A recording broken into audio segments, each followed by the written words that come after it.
A mi entender, algunos eventos fortuitos, otros acompañados de la voluntad y de los buenos deseos, trajeron este libro a este congreso. En particular, el primer momento significativo es la llegada de un hombre de alrededor de 70 años a las instalaciones de Multiversidad Mundo Real Edgar Morán hacia el año 2013. Él, con una jovialidad inaudita, tocó a las puertas de Río Rin, cerca de Reforma, y preguntó por quién es aquel que dice en esta universidad saber de complejidad. Quien estaba ahí nombró a alguien, yo estaba en otro lugar y no pude sorprenderme por escuchar una pregunta de esta naturaleza. A grandes rasgos, después de platicar con la persona que le recibió, dice: yo conozco a la persona que más conoce sobre complejidad, probablemente no solo en México, y resultaría conveniente que él se acercara a ustedes. Evidentemente era un hombre inteligente y lo que nos estaba diciendo es que creía conveniente que Multiversidad se acercara a él. Esa fue una de las primeras grandes decisiones que están detrás de la existencia de este libro. Estoy hablando del doctor Javier Rosado, quien por diversas razones no nos ha podido acompañar y es quien le dio a conocer al ingeniero Rubén Reinaga Valdés, quien tampoco está con nosotros, el nombre y la posibilidad de estar cerca del doctor Alexandre de Pomposo. Después, la decisión de acercarse a él en una comida y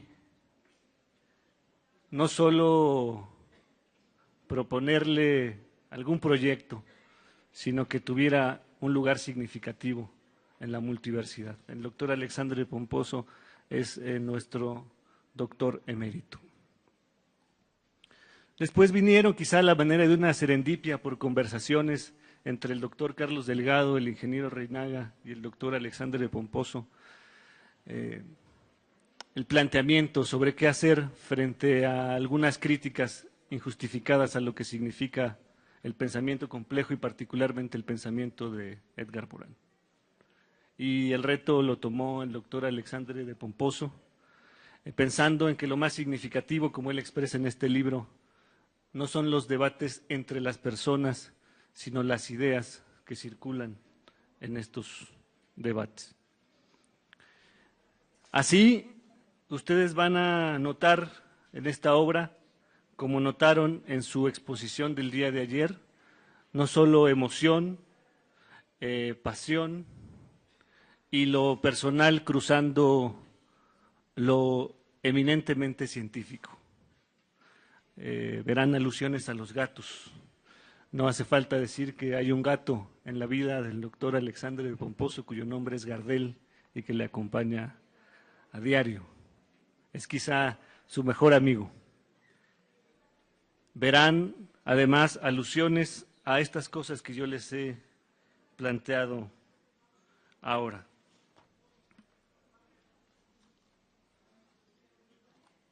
Algunos de estos momentos, como les decía, están fundamentalmente en la nota al vuelo que hace las veces del prefacio y el capítulo Saber hacer y saber hacer ciencia.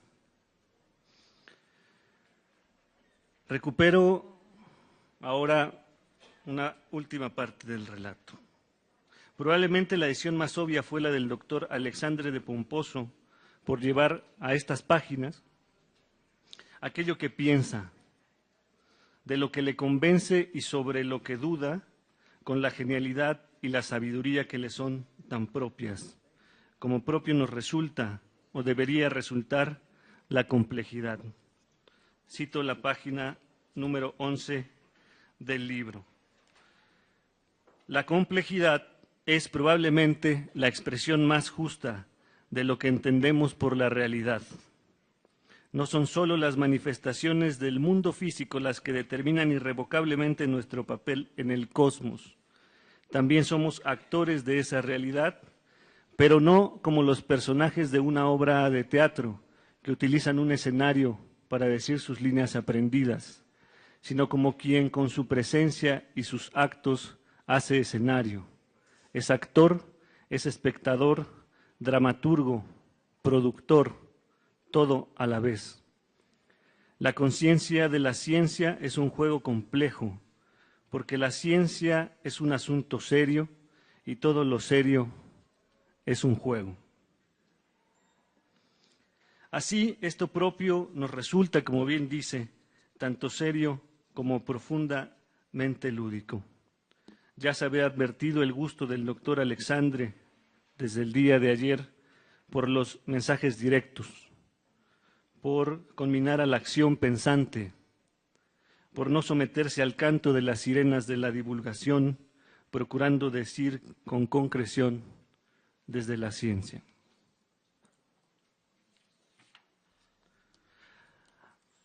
Al pensamiento de la complejidad, si no he malinterpretado, no le vienen bien los recursos simples de la novedad de cualquier pensamiento, incluyendo al pensamiento complejo. Tan cara esta idea de la novedad como la credulidad en la objetividad y las verdades únicas. Así nos dice el doctor Alexandre en su página número 21.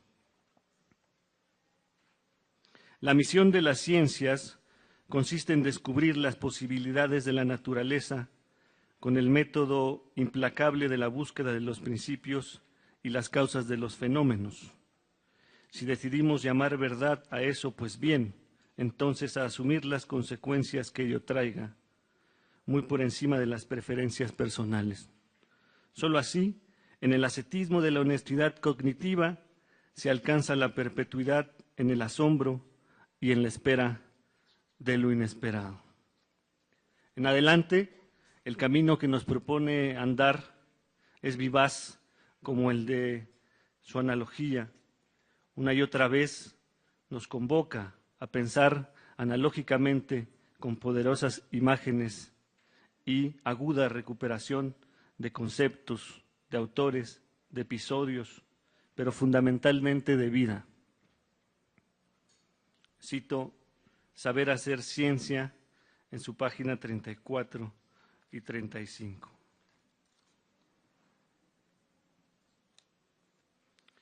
Pensamos que la idea central de lo que consideramos la conciencia de la ciencia en el contexto que venimos exponiendo, que el tiempo es la única dimensión organizadora de la realidad y que como consecuencia epistemológico de esto, el espacio es la traza del tiempo, es decir, que nuestra percepción es a fortiori parte del pasado, porque la percepción como tal solo se relaciona con el espacio, no con el tiempo.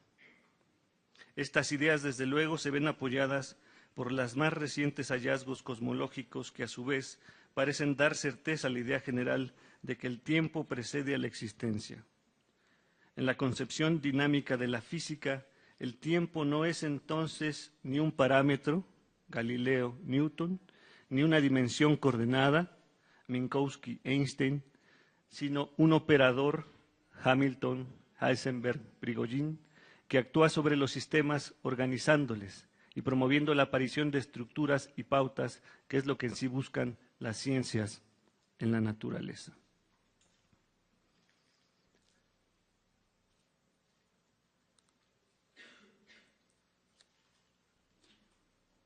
Y en teoría y praxis, finalmente, cerca del final, nos dice: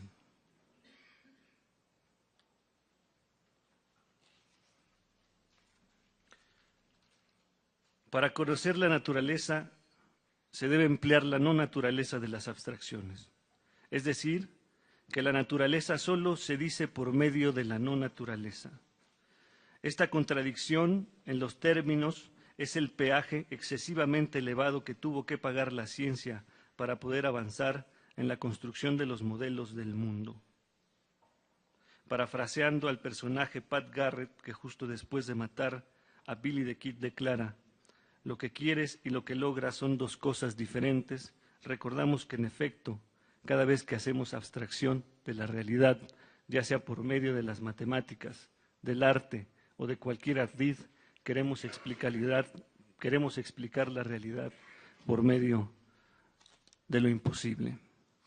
Como les decía, hay poco que decir sobre una obra escrita con tanta precisión y delicadeza. Como el violinista que sabemos que es, Alexandre se mueve en la ejecución, es en la ejecución.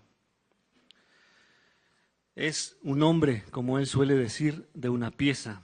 Vaya pieza esta, amigo, la de la conciencia de la ciencia, que entre varios pasajes exquisitos nos deja instalados entre el asombro y la pregunta, así como sabemos exige un pensador consumado y verdaderamente complejo. Cierro con la última cita.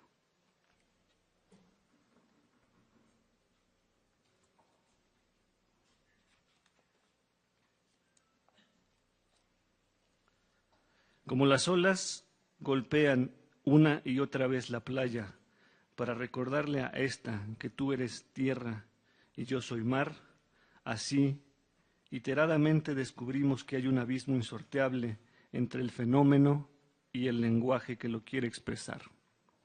Esta es la razón de que se deba fundamentar más y más el o los puntos en común entre lo que mueve a las ciencias y lo que mueve al pensamiento trascendente, en devenir del hombre como experiencia trascendental. En efecto, la falacia de un sistema cerrado en cualquier tipo de pensamiento, también el científico, mostrará que no hay traslapo alguno entre ambos cotos.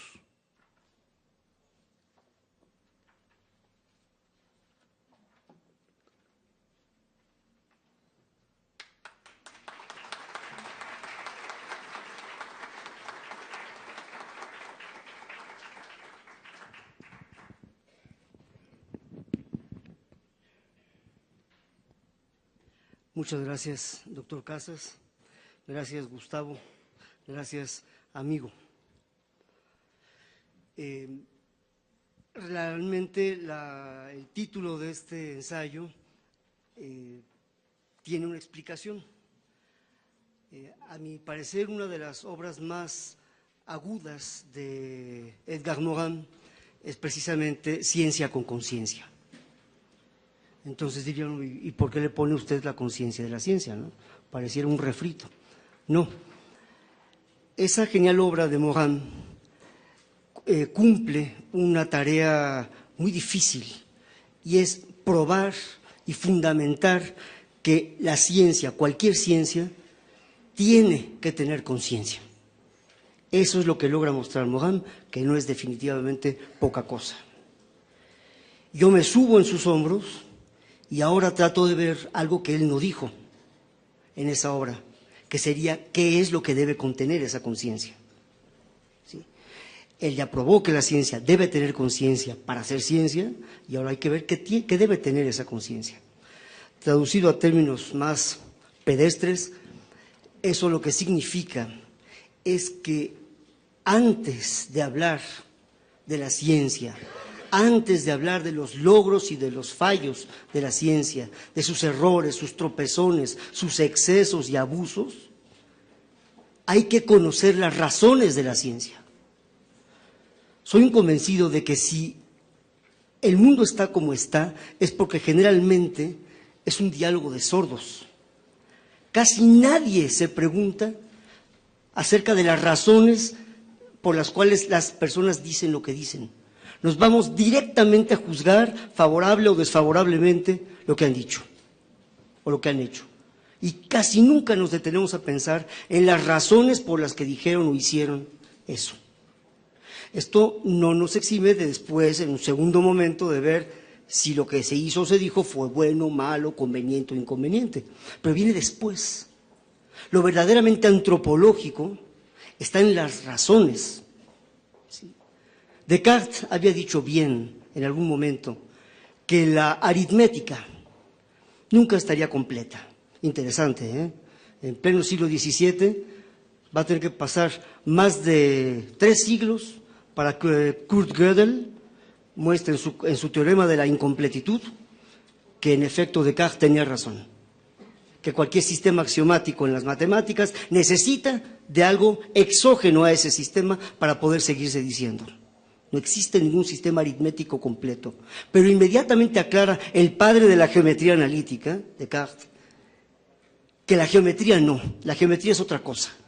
La geometría es así que se acerca a la perfección. Y no explica por qué. A mí me tomó mucho tiempo tratar de entender qué es lo que pasaba ahí, hasta que caí en la cuenta de lo que realmente significa la geometría.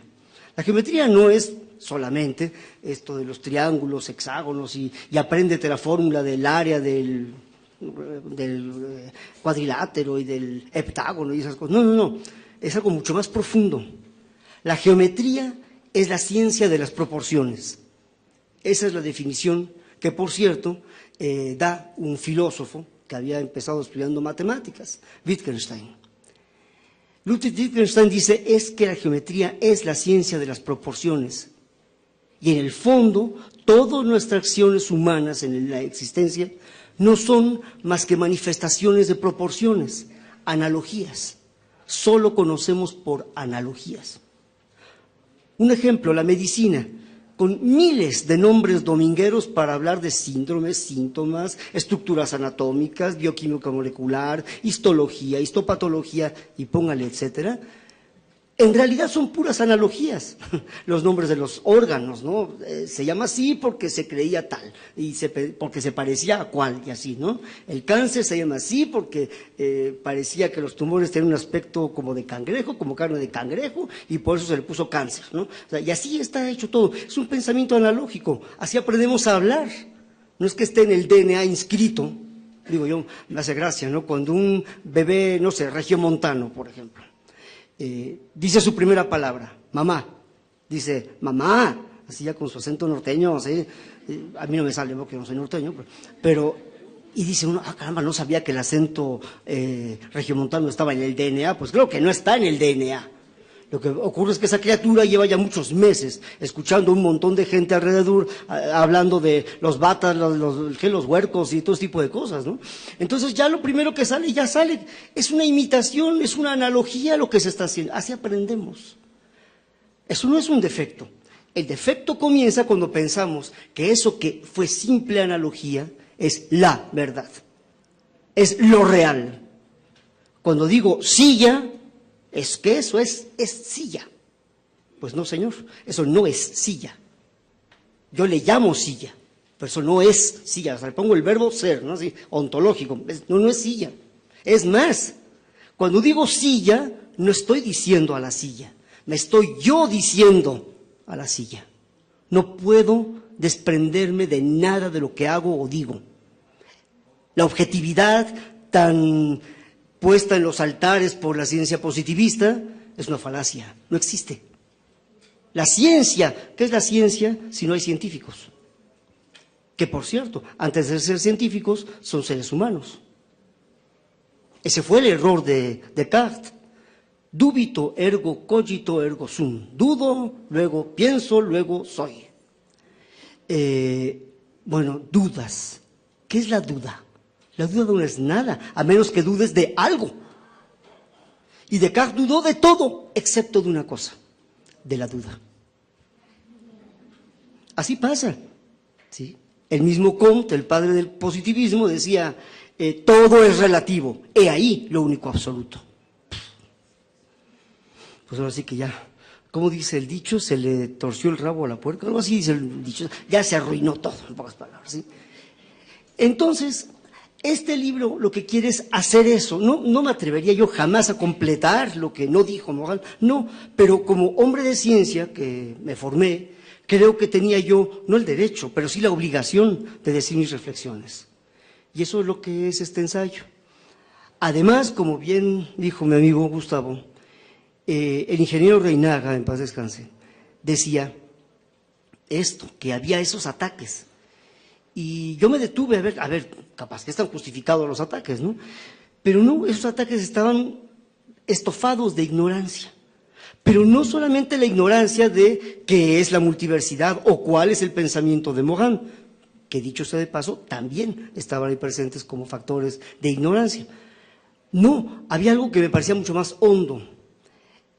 Un personaje que indiscutiblemente es brillante, que es inteligente, ¿sí? Carlos Reynoso, decía abiertamente cosas sobre la física, sobre las matemáticas, que lo único que demostraban, así como cuando yo pretendo decir silla, y más bien me digo yo, él mostraba que no sabía las razones de la ciencia. Hablaba de la ciencia desde afuera de la ciencia. Miren, si yo no sé manejar un coche y me ponen en el volante, lo más seguro es que me eche al primer cristiano que se me atraviese. ¿Sí? Así lo decía también Descartes. ¿Sí? Cada vez que la voluntad rebasa el entendimiento y lo deja atrás, nace el error. En efecto, es lo que está pasando hoy día. Queremos mucho, demasiado, pero podemos poco, demasiado poco posiblemente. Y no tenemos la suficiente humildad y la suficiente ascesis como para detenernos y decir, sí, yo quiero esto, pero aquí hay algo que está por encima de lo que yo quiero. Y que es lo único que está por encima como seres humanos de cualquiera de nuestros deseos, la dignidad de los seres humanos, de todos los seres humanos. Y los científicos, aunque muchas veces pareciera que no, también somos seres humanos y también tenemos miedos y abismales ignorancias, ¿sí? Y también atroces soberbias.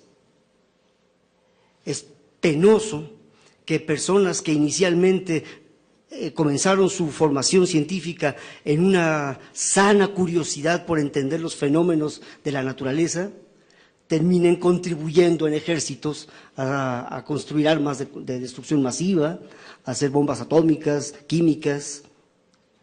Cuando hice mi maestría en física allá en la Universidad de Austin, en Texas, yo tenía un amigo con quien había cursado aquí en la UNAM la carrera de física, que se había ido a UCLA, a Los Ángeles. Y casi al mismo tiempo nos llegaron sendas invitaciones, a mí para colaborar con la US Army y a él para colaborar con la US Navy. Yo los mandé por un túbulo con tornado distal y mi amigo se aceptó. Diría uno, bueno, es que usted, doctor Pomposo, tiene una probidad. Bueno, espero que sí, pero me costó muy caro. Porque con los años yo volteaba y, debo confesarlo aquí en público, sí sentía una pequeña envidia de ver a mi amigo con coche, casa y vida hecha. Y yo estaba en la cuarta pregunta a la entrada del metro a ver quién me regalaba un boleto. Con doctorado en física. Es en serio, aquí en México. Y, ay, México, qué maltratas a los tuyos, muchas veces dijo. Y entonces, sí, muchas veces se me vinieron las lágrimas a los ojos pensando en eso. Pero eso, que fue muy doloroso, tuvo un efecto colateral muy bueno. Me obligó a recordar las razones por las que yo estudié física, aunque ya había hecho filosofía y estaba empezando medicina. Que la naturaleza es posiblemente lo más apasionante que nos sucede aquí abajo. Y porque nosotros estamos en ella, no estamos afuera de ella, ¿sí? Entonces, hablar de la conciencia de la ciencia es hablar de las razones de lo científico. Uno de los pasajes que yo más disfruté en el libro que comenté ayer, no me atrevería a decir que lo presenté, pero que comenté, de Edgar Morin y de Carlos Delgado, es que hablan de los excesos de la ciencia, sobre todo de la educación científica, que la quieren cortar de las humanidades y todo eso con efectos deleterios, pero no olvidan recordar que la ciencia es fundamental. Y a mí me da pena cuando yo hablo con mis colegas médicos y les saco una ecuación matemática y parece que se cuajan de ronchas, como diciendo, no, ya no quiero saber nada de eso de matemáticas. Por eso me metí en medicina. Yo le digo, no digas eso, por favor. Yo estudié esto para escapar de aquello. Nada más lejano al pensamiento complejo. En el pensamiento complejo no existen lavaderos de manos. Nos quedamos, si es necesario, con las manos sucias, pero nadie se lava las manos. Tenemos que entrar en todos los terrenos. Es cierto, uno tiene sus preferencias, uno tiene sus aptitudes, sus dotes, sus talentos y los explota y los lleva. Eso es normal, eso está bien, pero eso no nos exenta de la obligación, y repito, moral, es decir, de cara a nuestros congéneres. Eso es lo que es la moralidad, ¿sí? el edificio de las acciones humanas tiene 3 pisos. El primero, el de hasta abajo, es la deontología, el deber ser. El segundo, intermedio, en el que nadie puede quedarse a vivir, es el de la ética. Es la reflexión filosófica estrictamente individual acerca del deber ser.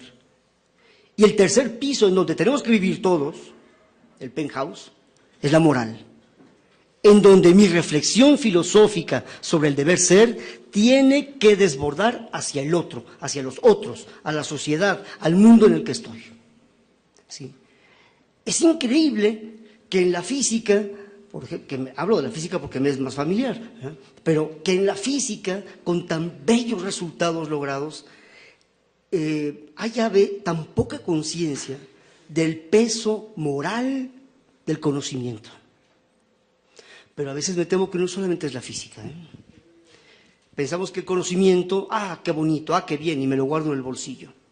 No, el conocimiento no está para guardarse en el bolsillo, el conocimiento está para llevarlo en la práctica, porque conocer es ya una praxis.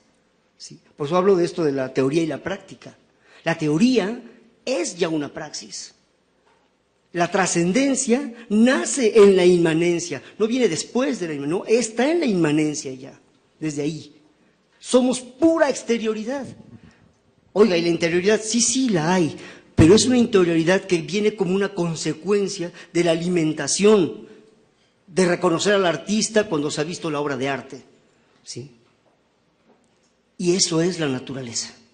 Entonces, esta preocupación me parece muy importante, porque sea como sea, para bien o para mal, la ciencia se encuentra hoy, y ya desde hace muchos lustros, en esta línea donde se toman las decisiones que le puede costar la vida a millones de personas. Así que no se puede, sobre pretexto de un malentendido holismo, de un budismo pésimamente aplicado y comodón, ¿sí?, decir no, la ciencia no, y se tomen esas actitudes anticientíficas, completamente desprovistas de fundamento. Nosotros todos tenemos en el interior un científico, porque en algún momento vemos un bosque y su bellísimo discurso vegetal.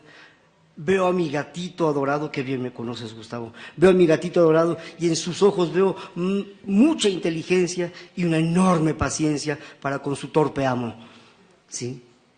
Y bueno, yo creo que la conciencia de la ciencia es la conciencia humana, a final de cuentas, ¿no? Es un caer en la cuenta de quiénes realmente somos. Somos seres enfermos de una enfermedad que afortunadamente no tiene cura, la inquietud. El día que nos sintamos curados de esa enfermedad, se acabó. Se acabó. Y ayer, en las 3 o 4 pequeñas filmaciones que vimos del profesor Morin, creo que a todos nos debería interpelar directamente como un hombre de 95 años que se siente muy cansado y enfermo, manda hasta el otro lado del Atlántico un mensaje positivo, esperanzador. Yo no voy a llegar a esas cotas seguramente, pero si llegara, ojalá llegara así. Y si no, más me vale morirme antes. Sí, porque es eso lo que necesita el mundo, más que ninguna otra cosa. Eso sí que es realmente urgente. Y así cierro el bucle. Sin ser Morin un hombre de ciencia, tiene una actitud de las más científicas, y en el mejor sentido de la palabra. Este texto solo quiere ser eso, una especie de lanzadera para que cada quien descubra eso y recupere su sentido. Igual y después vayan después de esto a comprarse un juego de Química Mi Alegría y se pongan otra vez a hacer pruebas y menjurjes, o mínimo lean esa pequeña obra maestra que se llama Cazadores de Microbios, que es una obra bellísima. Y hoy la manejan casi como si fuera para niños. Bueno, pues está bien que lo lean los niños, no, pero es para adultos, es para quien quiera que se pregunte. Ustedes se imaginan la cantidad de mentes brillantísimas, geniales algunas, que tomó el descubrir el ciclo del paludismo, por ejemplo. No era evidente. Y durante mucho tiempo se habló que eran los miasmas. Y murieron como moscas en la construcción del Canal de Panamá, allá ¿cómo se llaman estas cosas? En Cuba. Dios mío. Bueno, estos campos que están así humedísimos ahí, ¿Cómo? No, no son manglares, no. Bueno, pero que murieron muchísimos porque se pensaba que eran los miasmas. No, para miasmas aquí el metro de la Ciudad de México a las 6 de la tarde, ¿no? Esos sí son miasmas. Pero quiero decir que es hermoso el esfuerzo humano, es uno de los trabajos más acabados. Y ayer me quedé con muchos deseos de preguntar, cuando se estuvo aquí hablando muy bellamente sobre la pintura, ¿sí? Me quedé con la pregunta, ¿puede ser bella la ciencia? Una página cuajada de ecuaciones integrodiferenciales no lineales, ¿puede ser bella? Yo digo, sí, claro que sí, tan bella como la más salomónica de las columnas de un templo, ¿no? Sí, claro que sí, churrigueresca, es bellísima. ¿Por qué? ¿Por qué es bella? ¿Por qué es bella? ¿Qué es la belleza? Lo bonito, no es lo mismo. Lo bonito siempre es transitorio, ¿no? Acaba rápido, ¿no? No, lo bello perdura porque transforma el interior. Y cuando uno entra en contacto con lo bello, ya no puede ser el mismo. La ciencia puede ser bella, puede ser bellísima. El arte puede ser bellísimo, ¿qué digo? Una perogrullada. La filosofía puede ser bellísima. El mundo es bello. El hombre puede ser bello, sí. Todo puede ser profundamente bello, transformante. Esa me parece a mí es la gran parábola de la complejidad.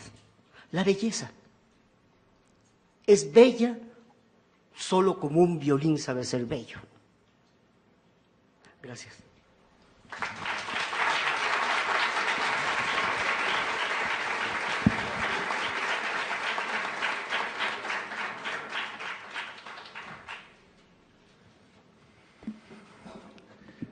Es probable que si alguno de ustedes tengan intención, nos alcance el tiempo para alguna pregunta.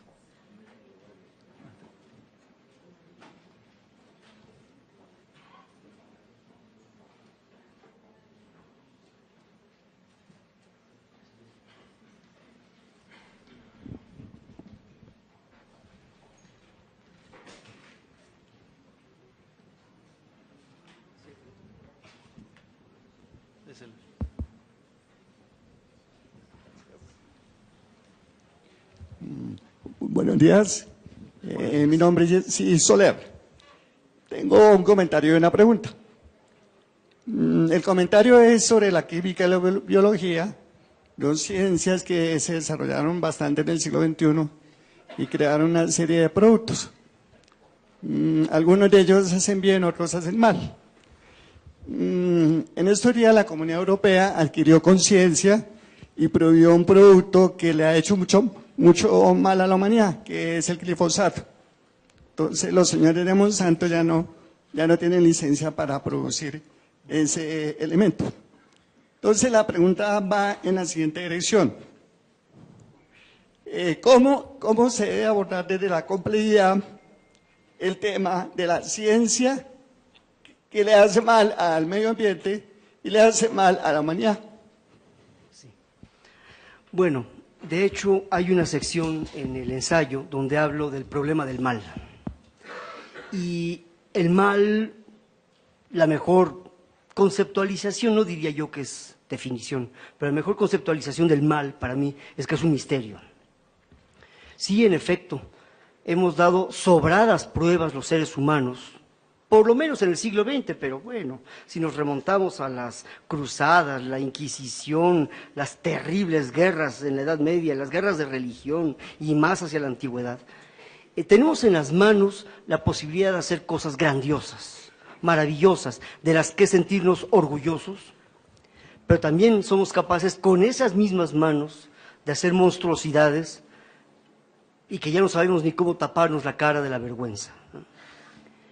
Ahora bien, en ese libre juego del hombre, porque ahí es donde se juega el garante de nuestra libertad, en la capacidad de equivocarnos, me parece que hay una resquebrajadura a la cual yo no le encuentro explicación, porque temo que si la quiero explicar, la justifico. Me estoy refiriendo a esa parte más negra y más oscura del ser humano, que cuidado, la tenemos todos. Evidentemente, un Adolf Hitler la tenía en gran medida, pero la tenemos todos. es el afán de venganza, es el afán de tortura, es el afán de indiferencia ante el dolor de otro. Y eso es el más letal de los venenos. El insecticida que usted mencionó es un perfume de Chanel comparado con ese veneno humano. Yo creo que no existe la posibilidad de que ninguna legislación, sea de la Unión Europea, sea de Estados Unidos, de México o de quien sea, pueda controlar esa parte tan oscura. ¿Qué podemos hacer entonces? Mi propuesta, y ahí es donde entra lo de la complejidad, consiste en dos pasos, en dos etapas. Primero, aprender a tenernos paciencia nosotros mismos. Y segundo, no basta con eso, y segundo, aprender a tener a raya, tan a raya como sea posible, eso. Cuando a mí alguien me dice, es que fíjese que yo no sé, no puedo hacer tal o cual cosa, ¿qué le puedo decir? ¿Deje usted de ser quien es y sea otro? Eso es lo más inhumano que puede existir. Más bien lo que yo puedo hacer es decirle, ok, usted no puede dejarse de ser quien es, tenga a raya eso. Y deje solamente aquello que construya sus relaciones consigo mismo y con los demás, haciéndolo más noble, más servicial, más capaz de pensar en el otro. Y es una regla de oro, si usted no es capaz de eso, algo se está colando de aquel veneno.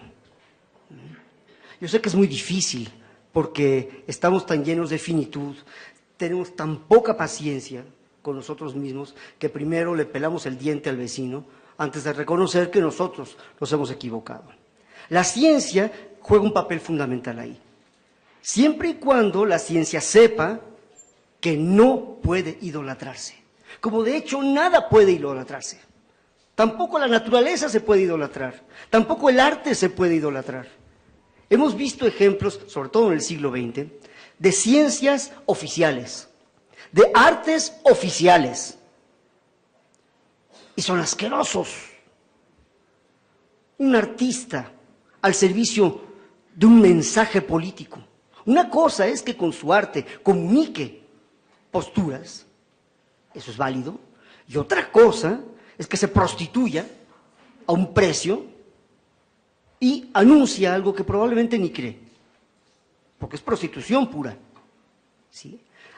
Ayer, no sé en qué momento se comentó esto, la ambición, lamento mucho que muchos pensamientos, sobre todo de corte religioso, se hayan dedicado durante siglos a denostar el concepto de ambición, como si fuera algo malo.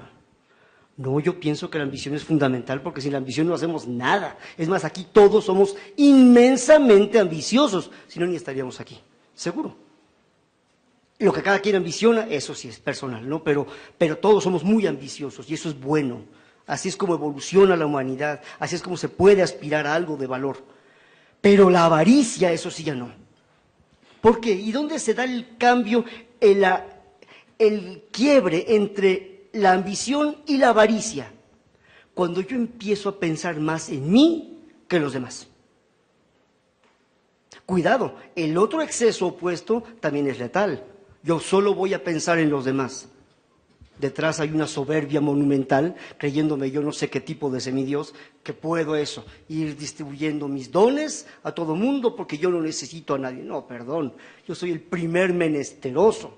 Es hermosa la palabra precariedad. ¿Cómo que va a ser hermosa? Sí, es hermosa. Precariedad, precario, viene del latín preces. ¿Preces qué significa?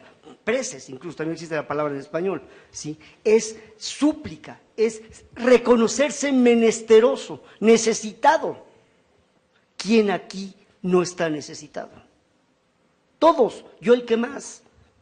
Estoy necesitado de su atención y ustedes muy bondadosamente me la están prestando. Pero todos estamos necesitados sobre todo de escucha. Si hay algo que a mí me fascina, por encima de todas las palabras domingueras, de la bata blanca, de la facultad de medicina, lo que sean, de la carrera de medicina, es eso, que es la gran oportunidad convertida en deber de escuchar. Yo creo que un educador debe hacer lo mismo. debe decir cosas, debe dar información, pero sobre todo debe compartir su pasión por los saberes. ¿Qué saberes? Todos. Y reconocer que nadie puede decir, yo tengo todos los saberes, ¿no? Entonces, ve usted, maestro, lo que está detrás es una revisión desde abajo de todos esos conceptos. Porque este tipo de sustancias y tantas otras que se distribuyen, no pensemos en esos laboratorios europeos o norteamericanos que tienen a toda América Latina como su gran caja de ratas de laboratorio, en donde prueban en nosotros montones de medicamentos y de sustancias que están prohibidísimas en sus países. Ya la cosa empieza a cambiar, pero todavía hay vidas de primera, de segunda, de tercera, y algunas que ni siquiera entran en la clasificación de tan bajas que son, ¿no? Tenemos que revisar a fondo todo eso, ¿sí? Yo les invito, como lo hago con mis alumnos, que se metan en internet, busquen un cuadro extraordinario que se llama El triunfo de la muerte, de Peter Bruegel el Viejo, escuela flamenca, siglo XVI, y con muchos píxeles para que puedan acercarse y verlo con detalles, porque tiene cientos de personajes ahí dibujados. Y son esqueletos que van avanzando implacablemente y que van cercenando cabezas, ¿de quiénes? De prostitutas, reyes, santos, mendigos, sabios, todos. Por supuesto que sí. Todos, todito.com, sí, todos, no queda ni uno. Se los llevan a todos de claro, porque ese es el asunto importante. Tener esa conciencia de que nuestro tiempo aquí es finito. Y no hay que perderlo. Cuidado, no perder el tiempo no quiere decir, yo tengo que estar todo el tiempo aquí leyendo o escribiendo. Esas son formas particulares de ocuparse, pero una bella conversación con un amigo, una caricia a mi gatito, escuchar el viento en las hojas de los árboles es un tiempo maravillosamente aprovechado. Escucharme a mí mismo, un tiempo extraordinariamente bien empleado, ¿sí? Decía una vez un rabino que le llegaba a una persona y le decía, rabino, es que fíjese que tengo este problema y ya busqué aquí, y ya intenté esto, y ya busqué en otra parte, y hablé con fulano, y hablé con mengano, y no logro, no puedo, no sé, ya llevo un montón de tiempo con este problema. El rabino se queda pensando y le dice, bueno, igual le falta a usted lo más importante. ¿Qué? ¿Ya habló usted con usted mismo? Pues sí. Es el primer paso, siempre. Hay que empezar por ahí. ¿Sí? Entonces, creo yo que la solución a eso no está en subir precios, bajar precios, en crear decretos o no crear decretos. Digo que eso puede jugar un papel en un momento, sobre todo en situaciones urgentes, ¿verdad? Pero no es la solución. La solución es de fondo. Lo que se hablaba ayer en reinventar la educación, es irse al fondo, no es vamos a ponerle cremita al tumor para ver si se quita el cáncer, no, discúlpame, o el absceso, perdón, tienes que abrir y drenar, sí, eso no hay de otra, no se va a quitar con talco, ¿sí? No, hay que hacer lo que se deba hacer. Ambroise Paré, el padre de la cirugía, decía muy claro, unir lo separado, separar lo unido, y siempre corregir, para que el hombre esté bien. Primum non nocere. Lo primero es no hacer daño, no es dañar, es no dañar. Es un principio minimalista, pero fundamental.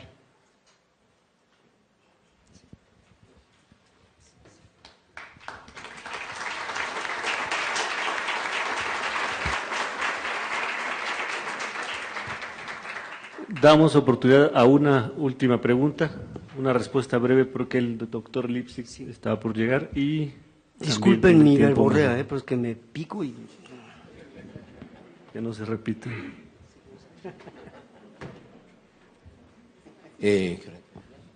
Buenos días o tardes. Bueno, buenos días. Doctor Pomposo, muchas gracias por esa intervención de hoy que enriquece la de ayer. Pero también quiero agradecer a la profesora Laura y al doctor Leonardo, porque están articuladas las tres intervenciones de hoy. Entonces mi pregunta, le agradezco su respuesta, pero muy seguramente tanto a la profesora Laura como al profesor Leonardo, como me gustaría, puede ser en la tarde o mañana, el viernes, cualquier día, me dieran una respuesta de lo que voy a formular. Y a este auditorio lindo, muchas gracias también por la paciencia de escucharnos. Permítame con una analogía también como usted comienza, doctor Pomposo. No sé mucho de la Biblia, pero por allá hay por las obras os conoceré. Por las obras os conoceré. 15 siglos o más tarde, planteaba un filósofo, no basta con interpretar el mundo, de lo que se trata es de transformarlo. Y 2 siglos más tarde, otro gran filósofo contemporáneo dice, una cosa es entender y otra comprender. Morán, se trata de comprender. Pero si comparamos este pensamiento con que por las obras os conoceré y que no basta con interpretar el mundo sino transformarlo, vemos allí una articulación profunda es decir, solamente es en la praxis donde se ve. Ahora permítame, hace unos 40 años, bueno, no es que yo sea muy viejito ni nada, pero en los años 70, una canción de Soledad Bravo planteaba, si miramos el mundo, en el mundo no existen fronteras, ni rayas, solo ríos y caminos, ¿sí? Y tierra. No existe fronteras, se han se han dividido las fronteras para crear el hambre de los pueblos, para distribuir el hambre de los pueblos, ¿cierto? Entonces, mire usted ese proceso de división. ¿Y a dónde vamos? Retomando también los planteamientos de lo competente y de sus planteamientos, va para allá la pregunta. ¿Qué es lo que ha hecho la economía como ciencia desde su nacimiento de Smith y de Ricardo? Pero de ahí para adelante, incluyendo a Hayek, a Milton Friedman, no soy economista, soy sociólogo con algo de estudio de filosofía, ¿no? Y de economía solidaria. Pero de todas maneras la esencia de ese planteamiento, ¿cuál ha sido? El enriquecimiento individual. El Estado lo defiende tanto, la propiedad privada que tengas, el Estado te defiende. Es decir, las leyes te defienden. Entonces, ¿qué han hecho esos científicos de la ciencia económica y en alguna medida de las ciencias sociales que lo han apoyado? ¿Acaso ha habido una apropiación profunda, o sea, una praxis de la solidaridad, la búsqueda de la equidad en la distribución de la riqueza?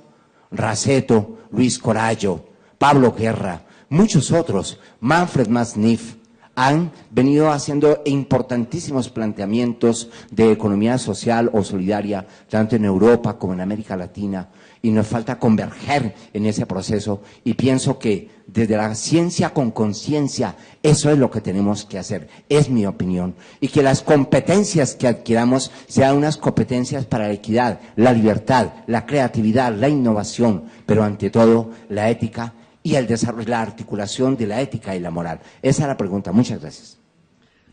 El conocimiento, desde que se fundó la primera universidad en Padua, en la Edad Media, se decía que tenía como meta crear estos compartimentos, estas zonas del saber, porque ya eran demasiados los saberes, ya había demasiada materia, y no era posible para un individuo solo cubrir todo eso.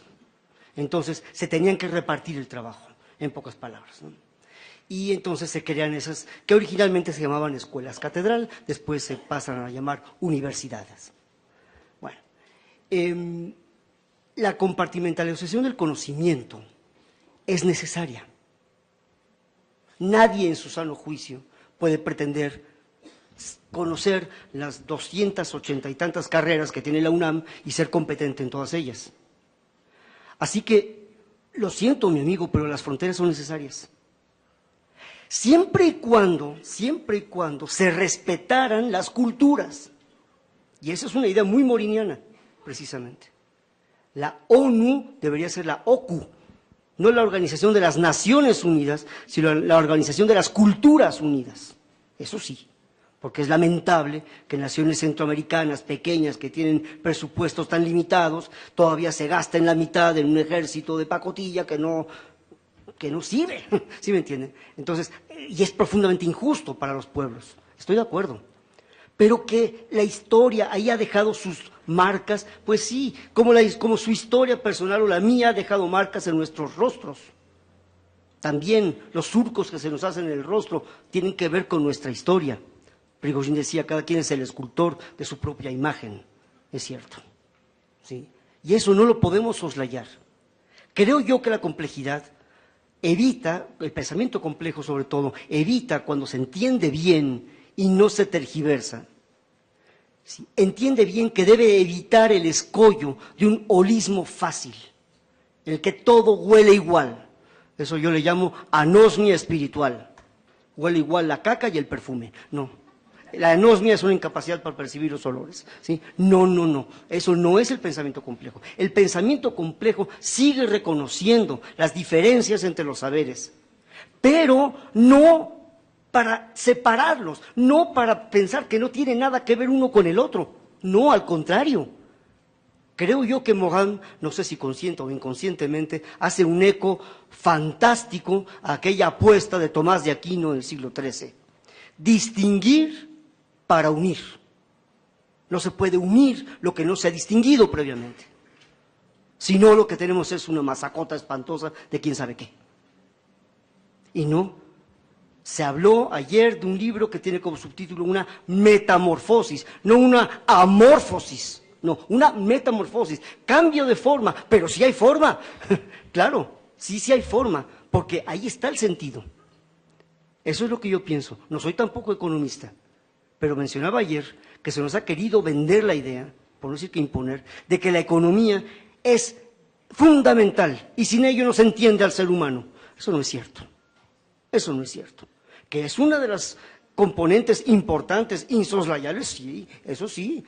Pero que todo depende de la economía, no. Todo depende de la ciencia, tampoco. Todo depende del arte, tampoco. Todo depende de la filosofía, tampoco. Todo depende de la teología, tampoco. Todo depende de mí. No es cierto, claro que no. Todo depende de nuestra capacidad para distinguir primero y solo en esa medida unir. Esa es toda la existencia humana.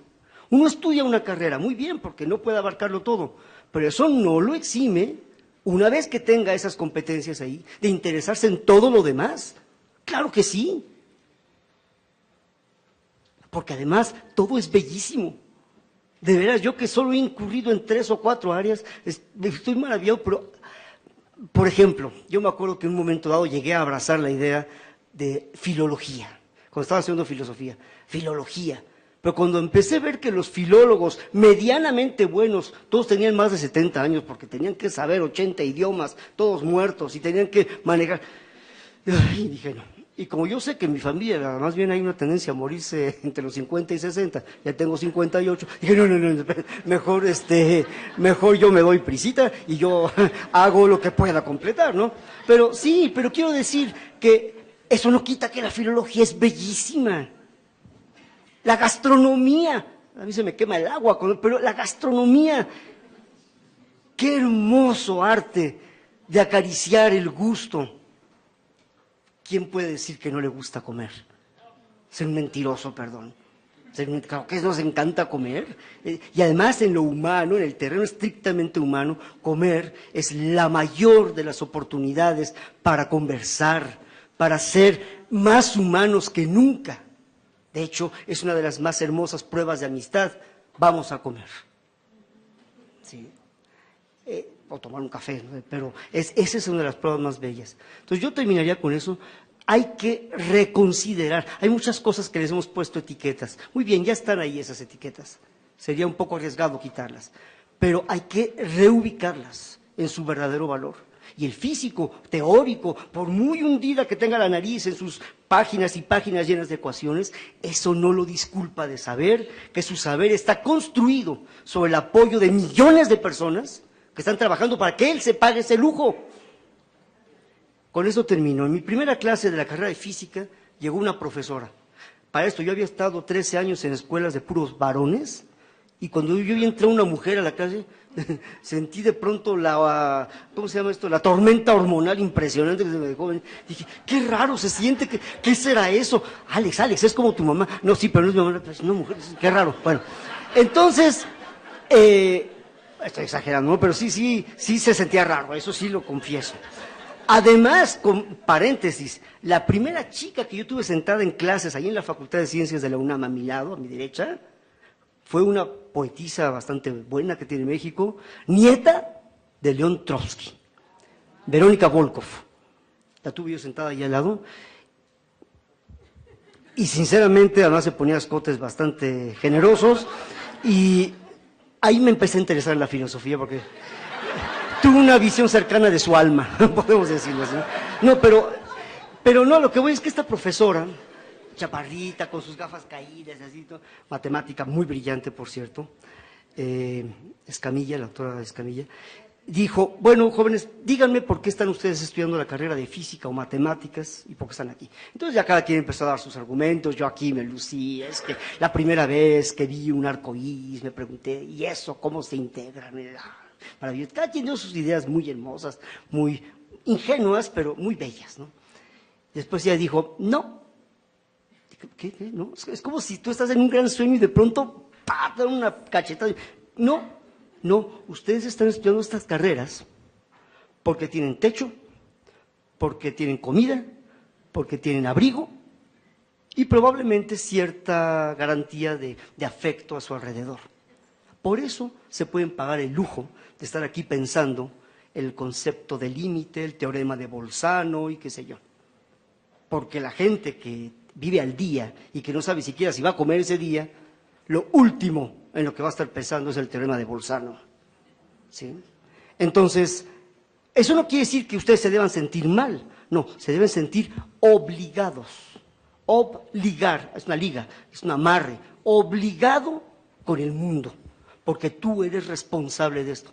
Yo sentí como si hubiera hecho un piano en la espalda y... Pero cómo le agradezco. Hoy le mando besitos a esa profesora, porque gracias a eso yo dije, caramba, qué honor, pero qué responsabilidad, ¿sí? No sé si la he logrado satisfacer, me temo que no, ¿verdad? Pero yo creo que ahí hay una gran parábola para todos nosotros de cara a esas divisiones. Nunca dejaremos de ser adolescentes, mi querido amigo.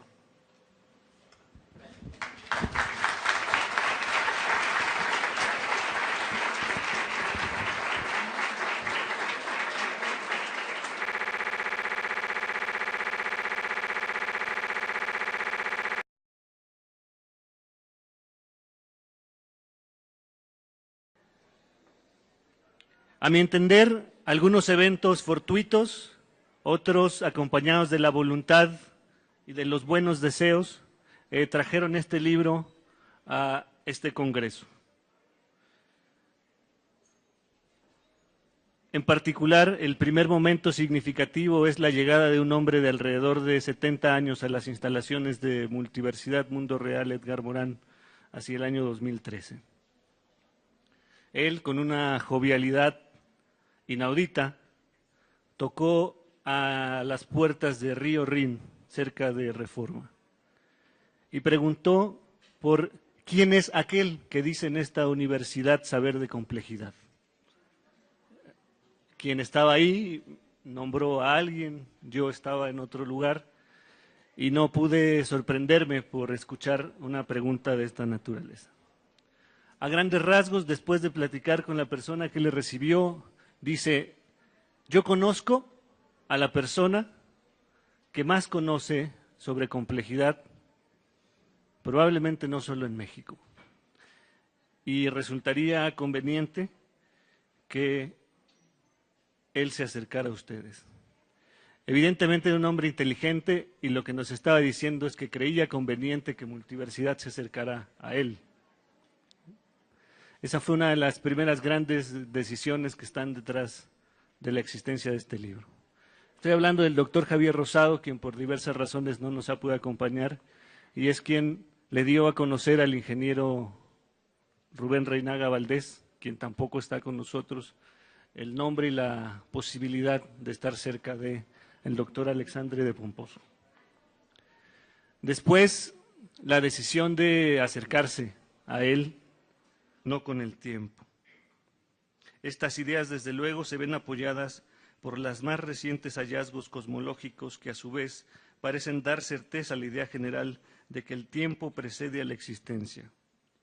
En la concepción dinámica de la física, el tiempo no es entonces ni un parámetro, Galileo, Newton, ni una dimensión coordenada, Minkowski, Einstein, sino un operador, Hamilton, Heisenberg, Prigogine, que actúa sobre los sistemas organizándoles y promoviendo la aparición de estructuras y pautas, que es lo que en sí buscan las ciencias en la naturaleza.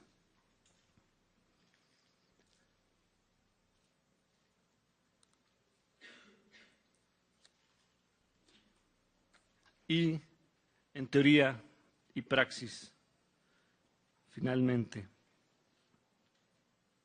cerca del final, nos dice: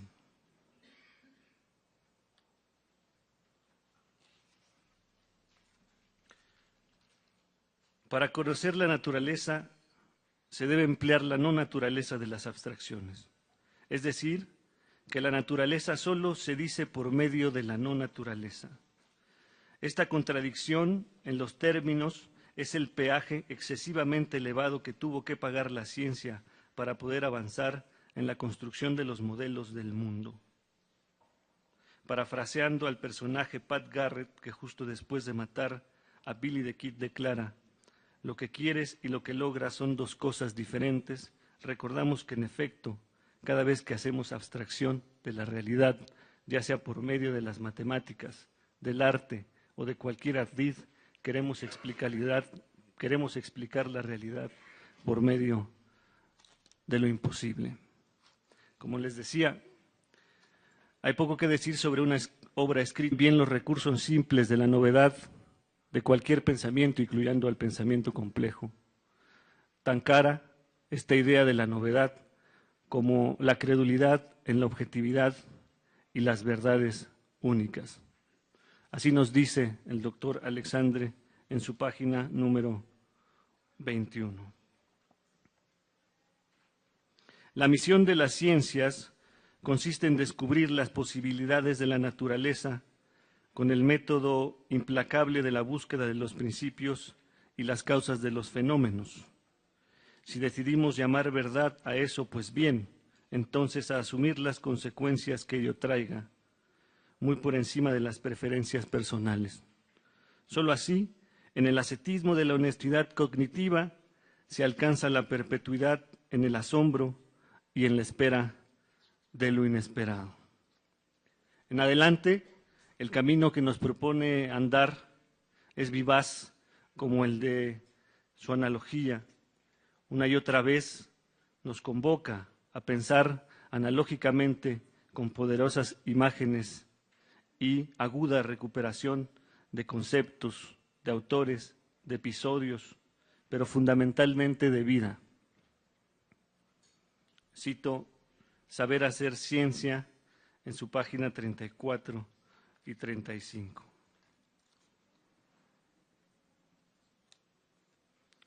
Pensamos que la idea central de lo que consideramos la conciencia de la ciencia en el contexto que venimos exponiendo, que el tiempo es la única dimensión organizadora de la realidad y que como consecuencia epistemológico de esto, el espacio es la traza del tiempo, es decir, que nuestra percepción es a fortiori parte del pasado, porque la percepción como tal solo se relaciona con el espacio.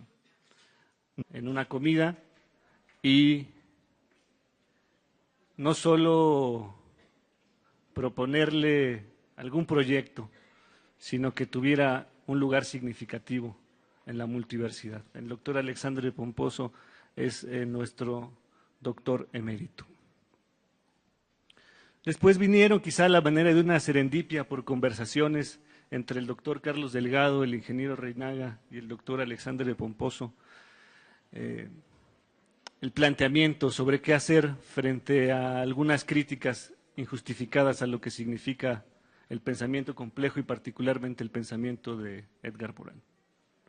Y el reto lo tomó el doctor Alexandre de Pomposo, pensando en que lo más significativo, como él expresa en este libro, no son los debates entre las personas, sino las ideas que circulan en estos debates. Así, ustedes van a notar en esta obra como notaron en su exposición del día de ayer, no solo emoción, pasión y lo personal cruzando lo eminentemente científico. Verán alusiones a los gatos. No hace falta decir que hay un gato en la vida del doctor Alexandre de Pomposo, cuyo nombre es Gardel y que le acompaña a diario. Es quizá su mejor amigo. Verán además alusiones a estas cosas que yo les he planteado ahora.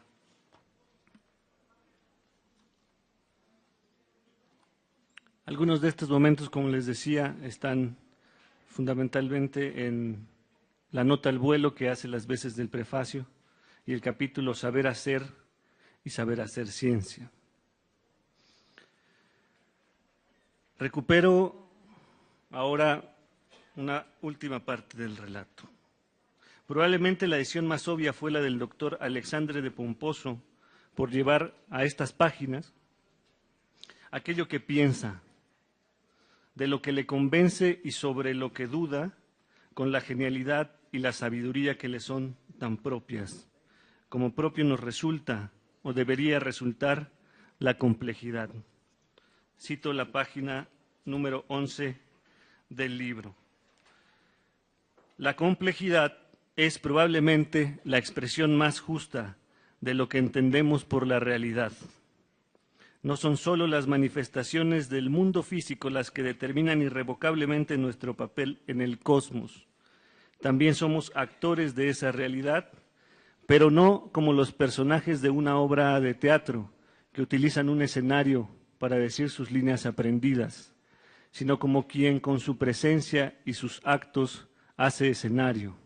Es actor, es espectador, dramaturgo, productor, todo a la vez.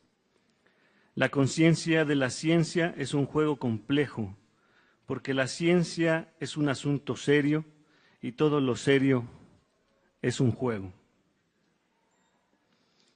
Así, esto propio nos resulta, como bien dice, tanto serio como profundamente lúdico. Ya se había advertido el gusto del doctor Alexandre desde el día de ayer por los mensajes directos, por conminar a la acción pensante, por no someterse al canto de las sirenas de la divulgación, procurando decir con concreción desde la ciencia.